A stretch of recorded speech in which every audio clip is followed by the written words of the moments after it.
Hello everyone, welcome to my channel. Let's start. So आज मैं आपके लिए एक न्यू वीडियो लेकर आई हूँ। जैसा कि आपने टॉपिक तो पढ़ ही लिया होगा, जिसमें हम आज साइकोलॉजिकल प्रिंसिपल्स ऑफ टीचिंग पढ़ेंगे। लास्ट वीडियो में हमने जनरल प्रिंसिपल्स पढ़े थे टीचिंग के। नाउ आज की इस वीडियो में हम साइकोलॉजिकल प्रिंसिपल्स ऑफ टीचिंग, जो साइकोलॉजिकल प्रिंसिपल्स है टीचिंग के, उसके बारे में पढ़ेंगे।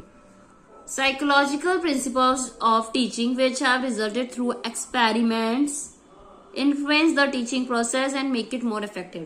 कहीं ना कहीं इसके जो प्रिंसिपल्स है ये एक्सपेरिमेंट कर करके बनाए गए, जो इन्फ्लुएंस करते हैं टीचिंग के प्रोसेस को और उस टीचिंग को काफी इफेक्टिव बनाने में मदद करते हैं।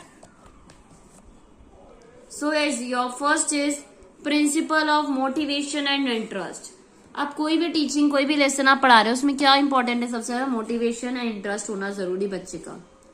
Motives are potent forces energise और activate all behaviours of an individual.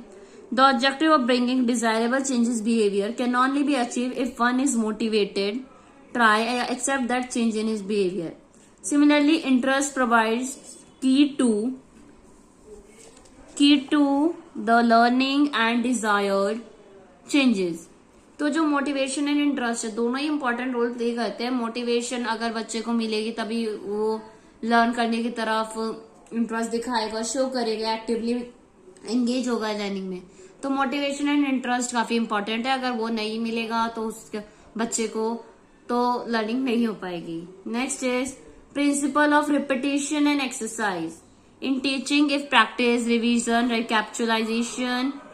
recapitulation and application of the taught content is provided, then the objective of teaching can be successfully achieved। अगर हम कुछ बच्चे को टॉपिक पढ़ा रहे हैं और उसके बारे में हम प्रैक्टिस करते रहे, रिवीजन करते रहे, वर्कशीट्स, ये एक्सरसाइज, रिपीटिशन होती रहेगी, तो हम सक्सेसफुली अपना ऑब्जेक्टिव अचीव कर पाएंगे। अदरवाइज वो नहीं हो पाएगा।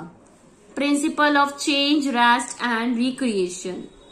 The change in the contents, method and teaching learning environment and provision of appropriate rest and recreation create effective learning। कि जो चेंज आ रहे कंटेंट में या मेथड में, टीचिंग लर्निंग के इन्वायरमेंट में, वो होते रहना चाहिए। रिक्रिएट, कुछ ना कुछ न्यू चेंजेस लाके नए तरीके से हमें पढ़ाते रहना चाहिए। इससे क्या होगा? इफेक्टिव लर्निंग होगी। जब हम न्यू मेथड्स रिक्रिएट करेंगे, टीचिंग लर्निंग एनवायरनमेंट क्रिएट करेंगे, चेंज करेंगे कंटेंट में, पढ़ाने का तरीका, मैटर, तो उससे भी हमें फर्क चेंज देखने को मिलेगा, इफेक्टिव लर्निंग होगी। Principle of feedback and reinforcement. Feedback काफी जरूरी है। अगर आप कुछ पढ़ा रहे हो और बच्चा उसमें आपको रिस्पॉन्स दे रहा है, आप अगर उसे फीडबैक नहीं दोगे तो उसे इंपॉर्टेंस फील नहीं होगी। तो फीडबैक एंड रीइंफोर्समेंट काफी इंपॉर्टेंट रोल प्ले करते हैं। The immediate knowledge of the result in positive reinforcement in the form of praise, grade, certificate, token money या other incentive can make learning joyful and permanent। कि मतलब कुछ इस तरह का फीडबैक देनी चाहिए, या तो प्रेज करना चाहिए बच्चे को, अच्छे रिमार्क्स देने चाहिए, well done, keep it up, या ग्रेड दीजिए, या सर्टिफिकेट प्रोवाइड कराइए, या कुछ इनाम, प्राइज सा रख दीजिए, जो जीतेगा, जो विनर होगा उसे ही मिलेगा। तो इस तरह से अगर हम फीडबैक बच्चे को देते हैं, कुछ अप्रिशिएट करते हैं, तो अच्छे से वो लर्निंग परमानेंट होती है और वो काफी एक्टिवली उसे एंगेज रहते हैं। Next is principle of sympathy and cooperation. Classroom environment become live and fruitful when the teacher and student work on the same plane, sympathizing and help each other in the major task of teaching and learning। Sympathy and cooperation क्यों रखा गया इस principal का नाम? कि जो classroom environment है वो लाइव एंड फ्रूटफुल अच्छा तभी हो सकता है जब टीचर एंड स्टूडेंट दोनों एक साथ मिलके वर्क करे एक दूसरे के साथ और एक दूसरे की मदद करे टीचिंग लर्निंग में, तो वो जरूर ऑब्जेक्टिव हम उसका अचीव कर पाएंगे। दोनों का मिलकर करना बहुत जरूरी है। Next is principle of providing training to senses. Training provide कराई जाए सेंसेस को। The power of observation, discrimination, identification, generalization and application may only be made appropriate through the effective functioning of sense of hearing, sight, taste and touch। मतलब senses की training कराते रहनी चाहिए। कुछ इस तरह की एक्टिविटी करानी चाहिए जिसमें बच्चों की सेंसेस भी फंक्शन करती रहे और वो डेवलप होती रहे, है ना, ताकि वो ऑब्जर्व कर पाए, आइडेंटिफाई कर पाए, डिस्क्रिमिनेट कर पाए, जनरलाइज कर पाए। तो ये तभी हो पाएगा जब हम उनकी सेंसेस अच्छे से वर्क कर रही होगी। Next is principle of utilizing group dynamics. Group dynamics मतलब ग्रुप्स बनाने चाहिए। Group behaviour and group dynamics play on effective role in attainment of objective of teaching as each individual thinks, feels and do as the group thinks, feels and does.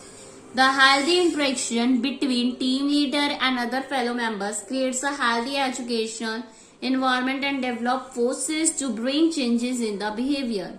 मतलब group small 4 to 5 का groups बना के work करवाना चाहिए। Project work हो गया, कुछ भी टीम वर्क देना चाहिए जिसमें एक हेड होगा, जिससे बच्चे ग्रुप में एक दूसरे को सुनना समझेंगे, दूसरे की बात को अंडरस्टैंड करेंगे, अपना पॉइंट रखेंगे।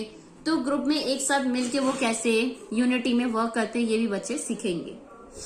Principle of encouraging self learning, क्या क्या हो सकता है कि बच्चे को एनकरेज करना सेल्फ लर्निंग के लिए, कि अब जैसे ग्रुप में तो पढ़ ही रहा है, अब हर टॉपिक आप ग्रुप में नहीं दे सकते ना, तो उसे अपने आप से एक खुद के पाथ पे सेल्फ लर्निंग भी आनी चाहिए, ताकि वो अपनी लाइफ के जो अदर टाइम पीरियड है, जो भी समय है, उसमें वो अपने आप अकेले भी सेल्फ लर्निंग भी कर पाए। क्योंकि सेल्फ लर्निंग काफी इंपॉर्टेंट है लाइफ के लिए, एडजस्टमेंट के लिए। हर चीज कोई दूसरा सेकंड पर्सन नहीं सिखाता, कुछ चीजें सेल्फ लर्निंग से ही हमें समय के साथ सीखने को मिलती है। तो बच्चे को समय के साथ साथ वो चीजें सीखने को मिलती है, तो सेल्फ लर्निंग को भी एनकरेज करना चाहिए। या बच्चे को कोई सिचुएशन दे दी, आपने क्या ऑब्जर्व करा, अपने पॉइंट ऑफ व्यूज लिखो, तो बच्चा अपने पॉइंट ऑफ व्यूज लिखेगा। तो इस तरह से आप सेल्फ लर्निंग कराएंगे। नेक्स्ट है principle of fostering creativity and self-expression. In good teaching, a student should get an adequate opportunity to express his hidden talents, abilities, to explore the things and set their energies for creating and doing something new for the development of the society and humanity. मतलब इस तरह की creativity को और बच्चों की abilities को, hidden talents को मोटिवेट करना चाहिए। टीचिंग में अपॉर्चुनिटी देनी चाहिए ताकि बच्चे अपनी एबिलिटीज को एक्सप्लोर कर सके, अपनी अच्छाइयों को, हिडन हैबिट्स, हिडन टैलेंट्स को बाहर लेकर आए। तो इससे क्या होगा, डेवलपमेंट होगी और सोसाइटी के लिए भी और ह्यूमैनिटी में भी। अब हर बच्चा हर चीज में तो टैलेंट, हर चीज का हर बच्चे के पास टैलेंट तो नहीं होता, कोई किसी चीज में टैलेंट होता है तो कोई किसी चीज में होता है। तो इस तरह से इस तरह के कुछ क्लास में, स्कूल में होने चाहिए प्रोग्राम जिसमें टैलेंट शो काइंड, बच्चों को अपने हिडन टैलेंट्स शो करने होते हैं। And the last point is principle of remedial teaching. Remedial teaching क्या होती है? There are many intervening variables and obstruction by which a student may not be able to learn on account of a specific limitation. Therefore, teacher has to find out where the fault lies and think possible remedial education for removing their difficulties and helping them for proper growth and development. Remedial teaching क्या होती है? अब teaching आपने कुछ बनाया है, proper conduct कराने के लिए लेसन प्लान बनाया, आपने कोई प्लानिंग करी है, सब कुछ करा है, बट जरूरी नहीं है वो प्लानिंग प्रॉपर तरीके से आपकी इम्प्लीमेंट हो पाए पूरी जैसे आपने सोची है। कई बार क्या होता है, आप जो कराते हो उसमें आपको रेमेडियल टीचिंग मतलब बच्चों को प्रॉपर तरीके से नहीं आ पाता, समझ नहीं आता था, तो जहां पे बच्चों को नहीं समझ उस तरह से अपनी टीचिंग में थोड़े से चेंजेस कर लेना कि कहाँ पे फॉल्ट आ रहा है, कहाँ पे पॉसिबल है चेंज करना एजुकेशन को, ताकि बच्चों की डिफिकल्टीज को दूर करना। एज अ टीचर आपका मेन मोटिव क्या है कि बच्चों को टॉपिक समझ आए और उन्हें जहाँ पे भी डिफिकल्टी हो रही है वो दूर हुए। आपका मेन मोटिव यही है, तो वो चीज तभी पूरी हो पाएगी जब आप उस पर ध्यान दोगे, रेमेडियल टीचिंग प्रोवाइड कराओगे बच्चों को, तो अपनी टीचिंग को उसके अकॉर्डिंग चेंज कर दोगे, थोड़े से चेंजेस ला दोगे ताकि आप बच्चों को अच्छे से पढ़ा पाओ और जो प्रॉपर ग्रोथ एंड डेवलपमेंट बच्चे की करने में मदद कर सको आप। तो ये थे कुछ साइकोलॉजिकल प्रिंसिपल्स, टीचिंग के कुछ 10 प्रिंसिपल्स थे। आई होप आपको समझ आए होंगे। एंड जितने भी प्रिंसिपल पढ़े हैं जिसमें हमने क्या पढ़ा है, मोटिवेशन, इंटरेस्ट देखना, repetition, exercise, change, feedback, reinforcement, cooperation, provide training, utilizing group dynamics, self learning, creativity and self expression, remedial teaching, ये प्रिंसिपल्स हैं। आई होप आप लोग को काफी हद तक सारे प्रिंसिपल्स समझ आ गए होंगे। अगर आपको समझ आ गया है जितने भी प्रिंसिपल्स अब मैं पढ़ा चुकी हूँ, वीडियो को पॉज करेंगे और नीचे आप पहले सारे प्रिंसिपल्स बताओगे। अच्छा, साइकोलॉजिकल प्रिंसिपल्स तो बता ही रहे हैं, साथ ही साथ जनरल प्रिंसिपल्स भी बताएंगे टीचिंग के, जो मैंने आपके साथ लास्ट वीडियो में शेयर करे थे। अगर नहीं देखी है वो वाली वीडियो तो आप मेरे चैनल पर जाकर चेक कर सकते हैं, वहां पे आपको मिल जाएगी, प्रोवाइड हो जाएगी। वरना आपको वीडियो के दौरान बीच में आई आइकन शो हुआ होगा ऊपर राइट हैंड साइड पे, तो जो आई आइकन शो हुआ होगा उसमें भी वो उस वीडियो का लिंक है, तो आप उस पर भी क्लिक करके डायरेक्ट जा सकते हो उस वीडियो पे। एंड वरना चैनल पर तो अपलोड है ही, आप वहां पे भी चेक कर सकते हो। तो जल्दी से कमेंट में psychological principles and general principles teaching के बताएंगे। एंड ये थी आपकी आज की वीडियो। आई होप आपको समझ आया हो। अगर वीडियो अच्छी लगी हो, हेल्पफुल लगी हो, वीडियो लाइक शेयर जरूर कर दीजिएगा एंड कमेंट में मैंने जो क्वेश्चन बोला है वो जरूर बताइएगा। एंड साथ ही साथ वीडियो भी बताएगा कि आपको कैसी लगी, हेल्पफुल रही, नहीं रही, पॉजिटिव नेगेटिव जैसी भी फीडबैक है। जैसे कि अभी मैंने आपको अभी साइकोलॉजिकल प्रिंसिपल्स में भी बताया, फीडबैक एंड रेनफोर्स फीडबैक एक काफी इंपॉर्टेंट प्रिंसिपल है। इससे क्या होता है, इफेक्टिव लर्निंग होती है। तो बच्चे को जैसे इंप्रूवमेंट पता आप दोगे तो उसे पता चलेगा ना कि किस का क्या कर रहा है, क्या कमी है, तो उसके अकॉर्डिंग इम्प्रूव करेगा। तो वैसे ही आपके जो कमेंट्स होंगे वो मेरे लिए फीडबैक का रोल प्ले करेंगे। एंड जो आपके फीडबैक होंगे उसके अकॉर्डिंग मैं अपनी कमिंग वीडियोस को और इम्प्रूव करने की कोशिश करूंगी। ठीक है, तो आज के लिए इतना ही। लाइक शेयर तो कर ही दीजिएगा और चैनल को सब्सक्राइब कर दीजिए ताकि और भी ऐसी वीडियोस मैं आपके साथ शेयर करती रहूं।